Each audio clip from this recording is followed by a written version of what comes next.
How would you like to work 1 day a week and get paid for five? Well, I'll be interviewing this internist who does exactly that. Dr. Eric Tait owns everything from a hotel to a coffee bean plantation, and he's able to run his businesses seamlessly by having teams surround him. We're going to talk about how he's going to be automating his business as well as he's going to be a speaker at the upcoming Bootcamp MD conference. You'll want to listen to this on this episode of Bootstrap MD.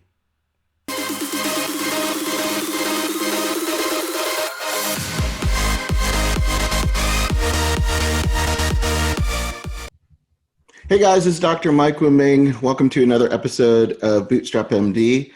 Today we've got a repeat guest on. We saw him and heard him earlier on an episode that I did way back when, and we loved it so much.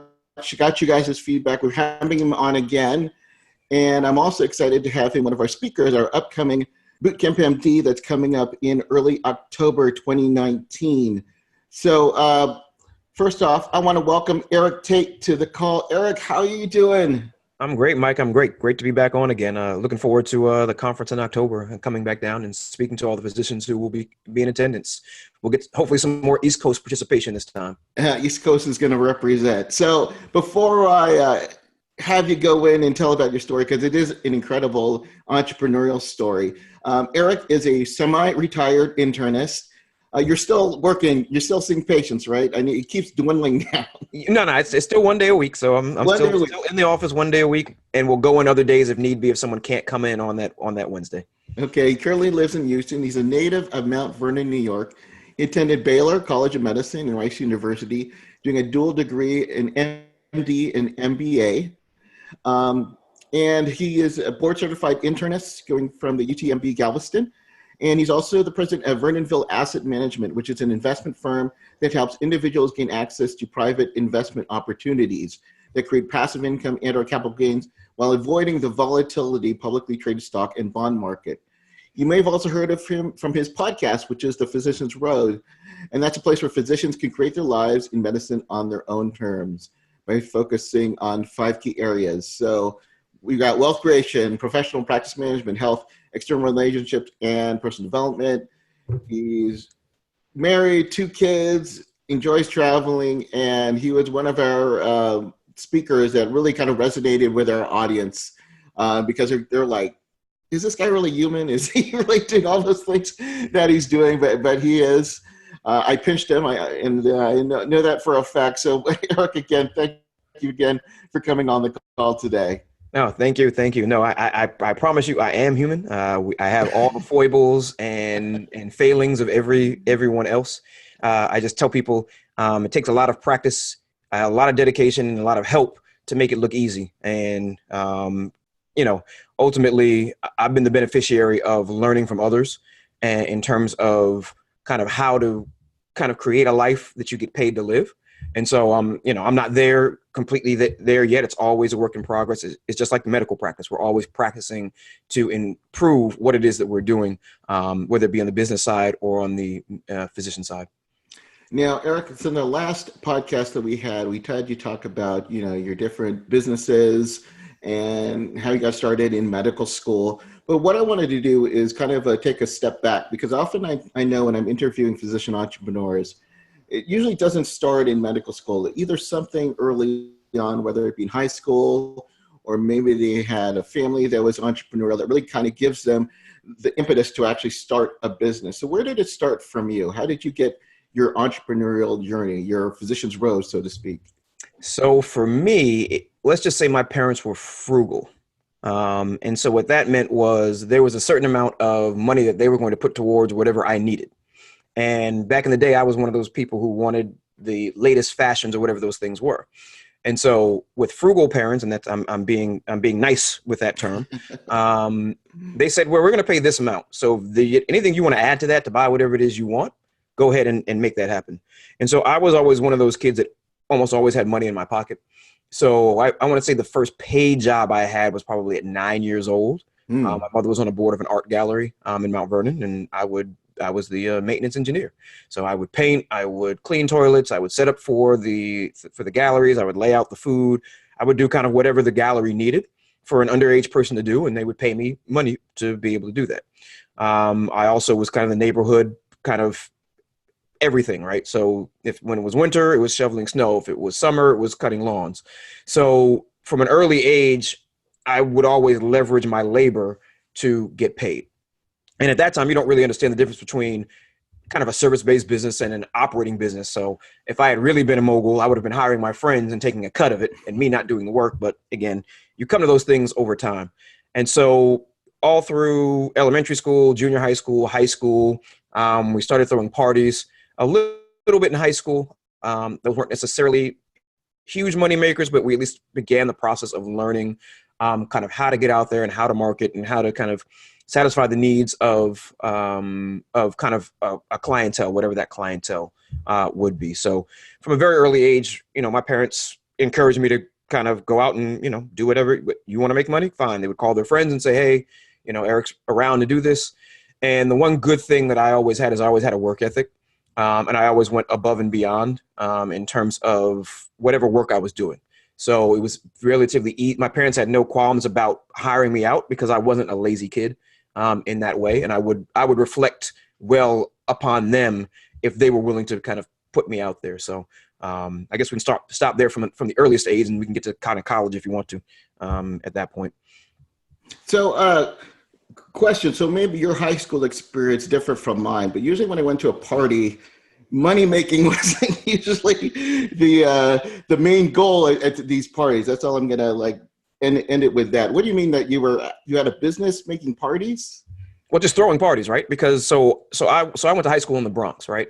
And you're in high school, you can't go to the clubs. And so people weren't really having house parties in that way, but you could rent out a small restaurant or something like that and say, hey, we're going to bring people through. It's going to be non-alcoholic. You hire a DJ, and then you just charge people at the door to come in and party. Got it. So you realize that could be a money-making venture for you. And what did it teach you in terms of entrepreneurship? We didn't make any money doing it. So what it taught me was marketing is very important. Getting your name out, making sure popular people and making sure kind of you had girls around were also important. Very important. So that was an early lesson I figured out, which helped me kind of later on down the road, because I tend to create a lot of networking events where people can gather. So they're not necessarily always parties, but it's been a common theme throughout my life. I mean, I still do it today. We don't charge people necessarily, but we still gather people today. And so that early experience kind of taught me that you have to have some type of platform on which to stand and then to reach other people. You can't just be some person that people kind of happen to know and like, hey, come to this thing. Like, well, what value are you adding to me? Why am I coming to this thing? Well, I'm not even sure what's happening and going on. So having that clear message and having a platform on which to promote that message was a thing that I learned very early. So you went to college, and what continued in your entrepreneurial journey from there? So same kind of thing, right? So I went to Morehouse College in Atlanta. I went on an academic scholarship. And again, I have frugal parents, which means that there was going to be no money, stipend, anything that's coming down to me for me to live, to have money, to go on dates, to do any of these kinds of things. So I figured out right before, I would say senior year of high school, I was like, okay, we're going to go down here. I was going down with a very good friend of mine. We were going to be roommates together. And I said, okay, dude, we need to figure out a way to make some money while we're in college. I knew at the time that the dorms, you weren't allowed to have refrigerators and hot plates and those kind of things, microwaves in the dorms. And my friend had asthma at the time. Not bad, but he had it. So I said, dude, let's get a refrigerator. Get your doctor to give you a note saying you need a refrigerator. So we were one of the few people who actually had a refrigerator in our dorm. So we knew going in that we needed to do that. And then I said, shoot, I can cut hair. I was cutting my own hair a little bit, but not a ton. I was like, listen, let me learn how to do some kind of cutting so that I knew that in a dorm, people are going to want to get their hair cut. Even if it isn't the greatest, you can just give somebody a baldy really quickly. So I found some guys who were barbers. They taught me a little bit how to do that. And so I bought some clippers, took them with me. And then I knew that we were going to have the refrigerator. And so freshman year, we had what was called cold and cuts in our dorm room. So I would cut hair, different sides of the room, of course. And, we did cleanliness practices. And so we would have, we knew the cafeteria would end at about 7 o'clock. And so we would just stack our room with bread and cheese and snacks, and those kinds of things. So we would make sandwiches. I mean, anybody who knows me from college from freshman year would still call us the sandwich men, right? And so we did that and paid for pretty much all of our parties. We paid for our phone. We paid for Wow. be able to buy music. You know, it wasn't tons of money, but it covered our living expenses while we were freshmen in the dorm. It's very entrepreneurial, very innovative. What was the name of the? What It was was the name? cold and cuts. Cold and Cuts or Cold Cuts or Cold and Cuts. There you go. Makes sense. So when did so what came next? Were you pre-med at the time? Were you leaning towards business? Where were you going at the time? So no, I was all pre-med. I mean, I knew wanted to be a physician from when I was like 5 or 6 years old. So I'm actually fourth generation physician. So my great grandfather was a physician, his son, then my uncle who also went to Morehouse. And so Morehouse is an easy place to just go to medical school. There's just a natural conveyor belt. If you want to go into medicine, that's a college you can go to, and they'll put you on the path to medical school. It wasn't even an issue. Just show up on campus, have decent grades. They're going to give you which summer programs to go to. At that time, all of the top 25 medical schools were coming on our campus to recruit. So that was an easy plug and play model. So freshman year, it's really not, it's a liberal arts college. So you just have your basic requirements. And so I wasn't deep into pre-med per se. I mean, I was taking G-bio, I think, and calculus. But after that sophomore year, I really didn't do anything entrepreneurial in that kind of way, because we got kind of more intense. And then junior year, again, same thing. I didn't really do anything entrepreneurial. That's MCAT year. But I did know that Baylor College of Medicine was in the process. When I was a junior in college, I knew that Baylor College of Medicine was in the process of setting up their MD MBA program. So I kind of had advance notice, because there were a bunch of guys from Morehouse who were ahead of us who were there. And one of the deans would come down every year, Dean Dr. Phillips, and he would talk about it. So I knew kind of going in, I was like, probably won't, because it's a new program. I calculated I probably won't have to take the GMAT. They'll probably take my MCAT scores. And at this time, I was actually doing summer work at UPenn. So I did 2 summers at UPenn, publishing papers and doing that. And I was like, well, maybe I'll go to Penn and do the Wharton thing. But I knew Baylor was cheaper in terms of medical school, and that I knew that there would be probably an easier access into business school with Rice. And I was like, let me keep Baylor on the radar screen. And so it just so happened that senior year came around, and then I was like, hey, when I had my choice of schools to go to, I actually got some academic scholarship to Baylor. So I was like, let's just make this happen. And what did your MBA program teach you? So it's interesting. So Rice is an interesting program, because they actually have a focus on entrepreneurship. And they had a dedicated healthcare management program. So the great thing is, the first year you have to do a general MBA. So we were in there, didn't matter what your concentration was going to be, didn't matter if you were going to be a marketing person, a healthcare management person, a finance person. We all took the same exact baseline curriculum. And then you had to supplement that curriculum. For those of us who were in the MD MBA program, we had to do a medically related internship between first and second year. So I worked for what at the time was Aetna US Healthcare. So I was back in Philadelphia again. So I clearly spent a lot of summers in Philadelphia. And I worked under the senior network medical director. And at this time, this was summer of 2001. So we were doing projects to show that if you had been in kind of an HMO structure, so this is before HEDIS came in. These were the original precursors to HEDIS data and all these kinds of things. Mm-hmm. So we showed that a regular physician out in the world would only order a hemoglobin A1C maybe 15% of the time on their diabetic patients. Whereas if you were under some type of HMO model or some kind of managed model, your chances of ordering that were about 75%. Excuse me. And so what it showed me was that if left to our own devices, we won't necessarily always get the new information filtered to us in a way that necessarily benefits our patients. And so I'm not one of these people who was necessarily completely down on HMOs, because when they initially came in, what they did was in many ways standardized the practice of medicine along evidence-based guidelines for population from on a population standpoint. And so, I published a paper kind of in and around that, and it really opened up my eyes to kind of healthcare structure on a population level, with kind of a business aspect and understanding of resource allocation, kind of on the healthcare side.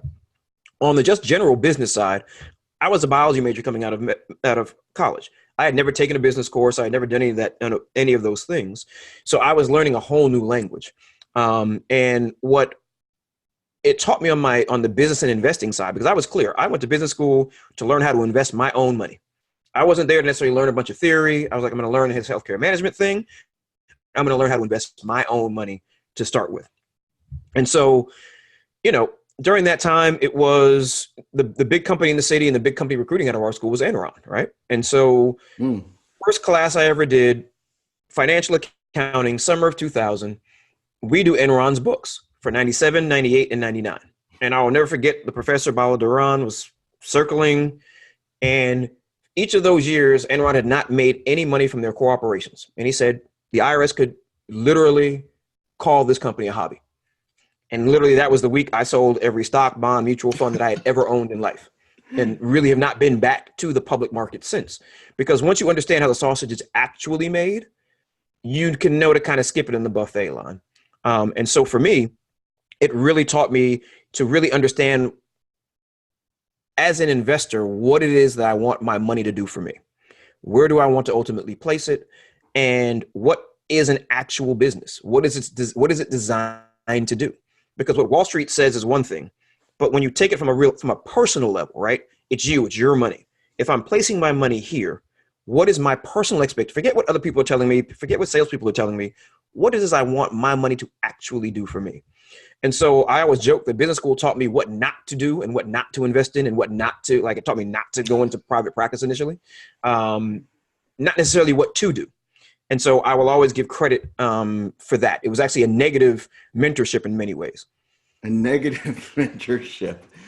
That is really telling. But yeah, if you learn something more not to do, that is just as powerful as what you should do. So you graduate residency. You're in. Where did you work for as a doctor? Where were your beginning years? Where did you work at? So I actually joined a mentor of mine. So when I was a first year medical student, I did an elective because I like to do a lot of electives up front because Baylor did basic sciences in a year and a half, and if you packed your electives in, you could basically have all of fourth year off. So I packed a lot of electives in. So I did a rotation through a general medicine internship program through the state of Texas. So they paid me cash. I got credit at medical school, and I got to rotate with a community-based physician. And so he and I hit it off. And so that's one of the reasons why I ended up staying in the area, because I knew I was going to join him in practice when it was all said and done. And so I joined an independent private practice of two other, one internist, one family practitioner. So it was three of us for about 4 years when I initially came out. And when did the entrepreneurial bug hit you again, or was it always there and it never left you? When did you start thinking about, I need to start a business outside Well, of it never left. So even when I was in medical school and business school, I would throw parties back at my college for homecoming. Still throwing parties. No throwing parties, man. Listen, gotta get people together, man. Gotta have a good time. Gotta get people together. So I was still throwing parties, and then we started throwing parties here in Were you Houston. cutting hair as well? No. We're done with that now. That was no longer an area of expertise for me, so we let that go. And then we were also doing it here in Houston as well. So from that standpoint, I was doing that all through kind of not the first 2 years of medical school, but once I got to business school and then went back to medical school, we were doing it. I had a partner here, and we were doing that. We were doing monthly events here, and then we would do events back in Atlanta for homecoming. And what type of businesses outside of the party business, what other businesses did you start to venture into? So once I got out of residency, then I started to look around and say, okay, at that point, it's a time issue, right? So now I'm a full-time practice, don't have any kids yet, but I'm like, listen, let's go ahead and start this real estate thing because I knew I wanted to get to generate income, but not have to necessarily spend a ton of time on it. So we started building the real estate portfolio. Now I managed it, so that was semi-active. But I also went to training to learn how to put teams together. Said all I needed to do was make phone calls to get people out to do stuff. So even though we ended up getting dozens of individual units, which I literally still manage to this day, it probably takes me less than 5 hours to deal with it from that standpoint. Then I looked into operating businesses in medicine. So I bought into our hospital, which was at the time, well, actually still is the largest physician partnered hospital in the country by licensed beds. I've been invested in sleep labs, in hospice companies. And so what I tried to do was vertically integrate into the healthcare stream and move up revenue upstream from them just being a worker at the bottom. I will say that most of those did not necessarily pan out. And that was just because a lot of those were just waves. It would have been much better if I had been a surgeon and gotten to some ASCs, but they weren't letting primary care doctors in at that particular point in time, which I don't know why when we'd be sending a bunch of patients to them, but that's a different discussion I have around those kinds of things. Then what else did we invest in from an operations standpoint? I'm trying to slide now to the operations side because a bunch of lessons were learned kind of from that standpoint. One of the bigger investments that we made, which paid ridiculous dividends, is we partnered with a local Medicare Advantage company. So I got a group of doctors together. We formed an IPA, which is an independent practice association. They named me the president. And then we created a full risk contract with this Medicare Advantage plan. And we had full control over the network that we created. So I could bring in physicians who would actually practice evidence-based guidelines, who weren't cowboys, who weren't doing procedures on patients that were unnecessary, so that we could create a network that made sense, that knew how to work in a kind of managed care model. And that created, at the time, a lot of excess revenue on the back end that we would split with the Medicare Advantage company. So our thing is we were incentivized to keep patients out of the hospital. So we would see them as often as we needed to in our offices, do what we needed to do for them. And we were incentivized not to skimp on care because the biggest cost in anything is hospitalization. So you want to keep people out of the ER. So you're calling specialists like, hey, I need to get this patient in. I'm trying to keep them out of the ER. Or you say, hey, bring them in. I don't care if I have to see you 4 times a month. Doesn't matter. We're going to keep you out of the hospital. And so I like those kinds of win-win models in the healthcare industry so that you're able to leverage your labor in the thing that you're already in and move up the revenue stream. Because as a physician, we're at the bottom of the totem pole when it comes to the revenue that comes in the healthcare system. So, and this is a case-by-case basis. I don't want people running out there and saying, hey, I got to go buy into a hospital. I got to go buy into this, that, and the other. I got to go own these different things, because a lot of that time has sailed.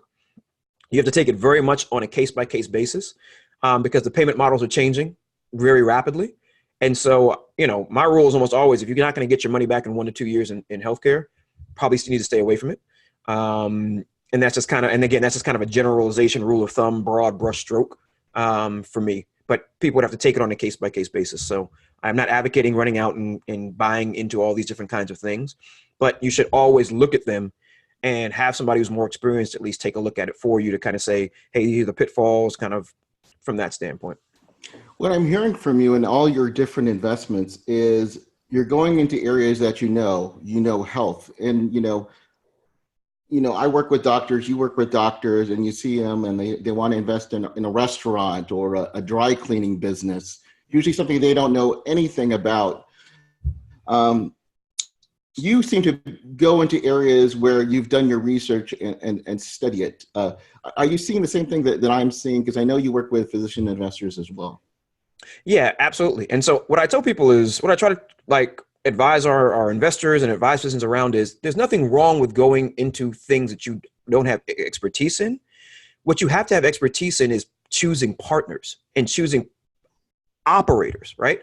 I tell people my chief thing is macroeconomic analysis, kind of looking at where the puck is going from a large kind of economic standpoint, and then identifying operators in the markets that we want to own. So if I say, hey, I want to own a restaurant in this market because it's great. It's underserved for this type of food and this kind of thing.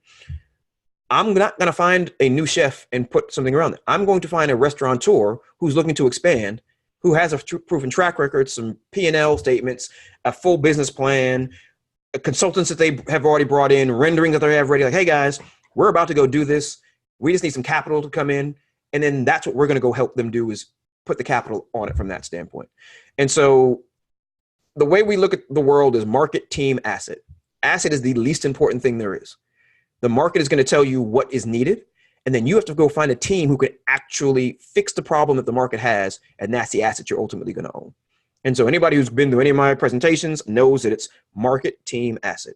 And so you have to have a team. I don't do anything without a team.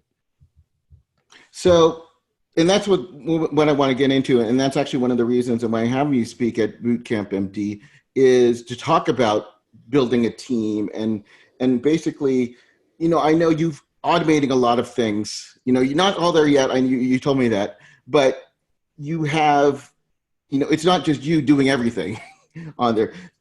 In terms of all your businesses, what kind of teams do you have currently for your businesses? Just so the listener has an idea of what you're doing, and maybe just talk about the businesses that you're working on right now and the teams that you've built to help make that business a success.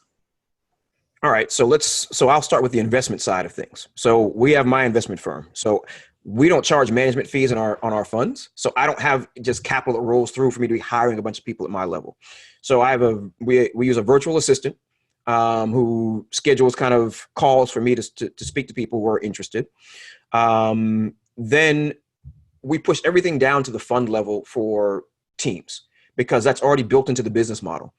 We have a CPA that, again, clearly I don't have him on my staff, but he's a contracted CPA who takes care of all the books for things and gets the K1s out and all of those kinds of things. And then I'll run you through just an idea so people can get a good sense.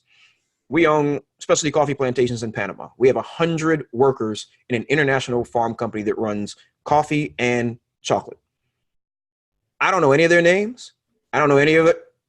When I go to the farms, I see guys, hey, I know the general manager, I know the agronomist, but we've got 100+ person team that takes care of that, right? I don't have to be in charge of them because I pick my partners who built that team out. If we take our Hilton Hotel in Belize, we've got over 100 employees there. I know the developers and the general manager. I pick them, I chose them, they put a team in place. They run all of that, they run all the reports. I just have to get monthly status reports back and forth. And because I just opened, we don't get them like we're supposed to, but we're working through that as we speak right now. On the most recent projects we've done, I'm partnered with one of the top, if not the top investment broker in the city of Houston. Because he came like, hey, Eric, we're doing this, we're expanding. I know you through one of the real estate attorneys. We've all gotten together. Let's do something together. Whole team in place. Like, we can listen to the podcast, right? The management team is in place. The people who are going to run those operations are already in place. They've come in place, right? And then on the Physicians Road side of things, most of that is automation, because most of that is just, because I don't do coaching and those kind of things. All I'm doing is creating a repository of information for people. And so you interface with that, you can listen to the podcast, you can sign up and download kind of some informational things. And then that way we have your information to know that as we get more resources, we can easily send you an email and say, hey, you're probably going to be interested in this. Hey, you're a private practice doctor.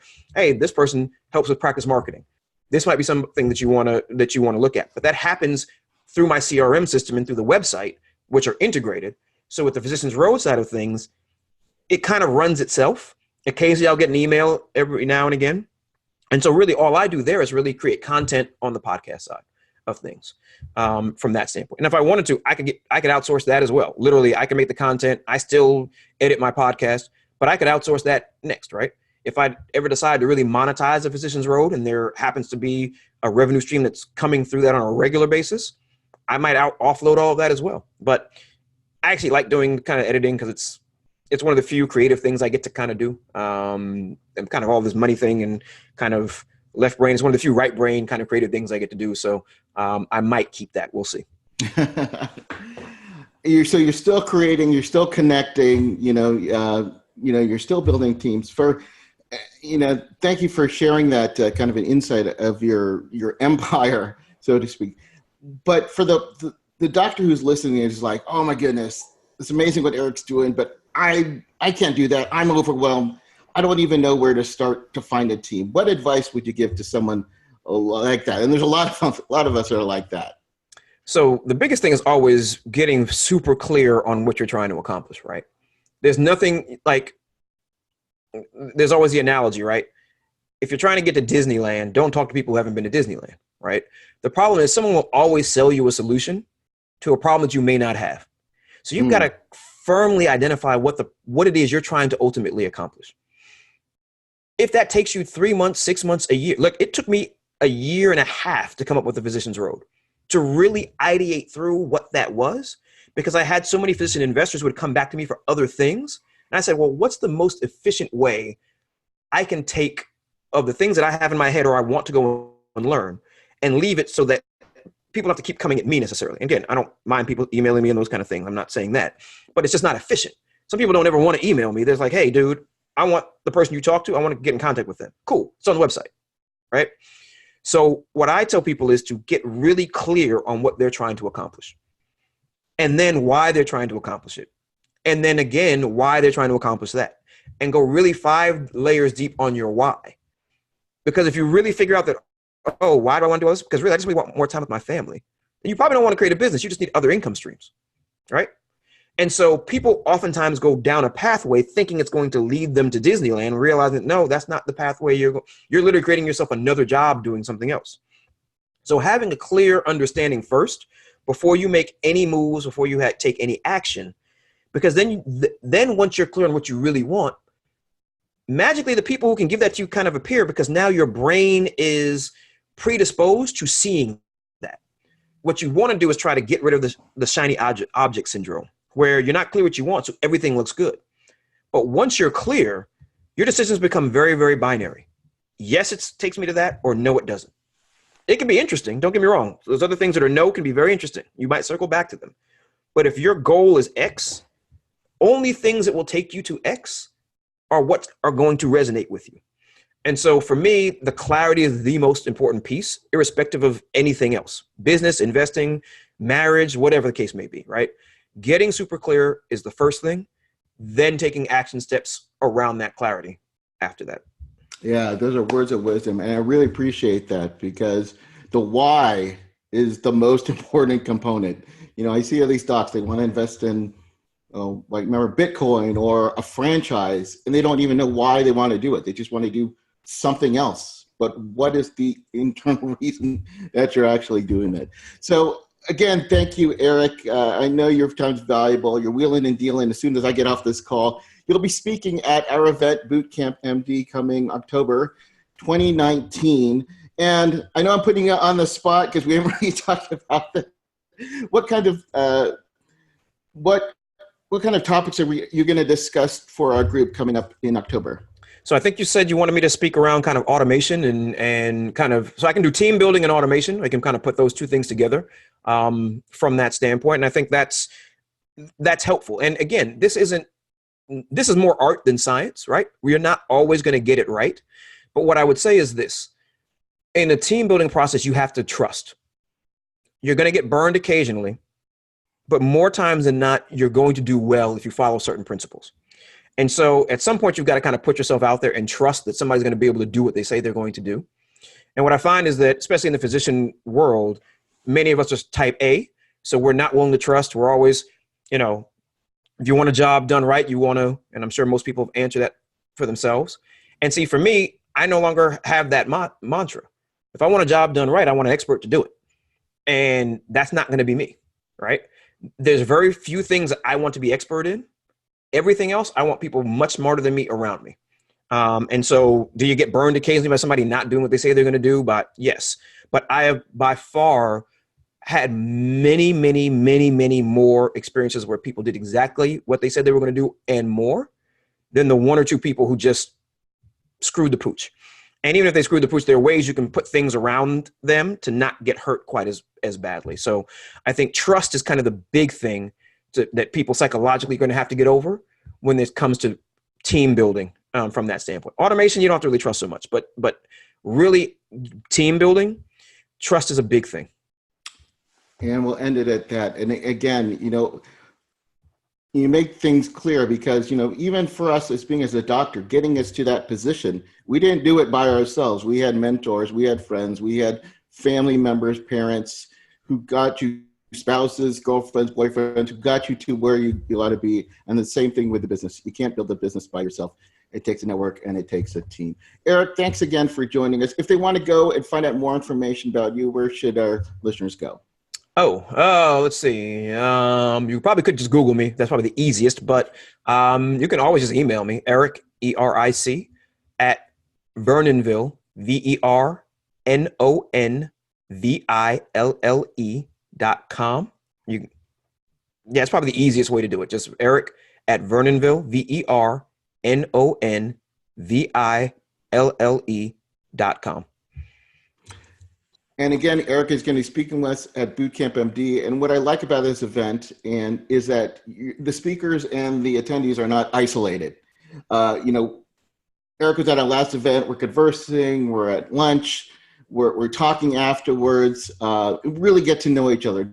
Now, Eric may not be available to give you haircuts anymore or cold cuts, but other than that, he's going to give you wisdom and advice and friendship. So thanks again, Eric. Thank you again, my friend, and I'll talk to you soon. Thanks again, Mike. I look forward to working with you again. Okay, and as always, guys, never look backward. Keep moving forward.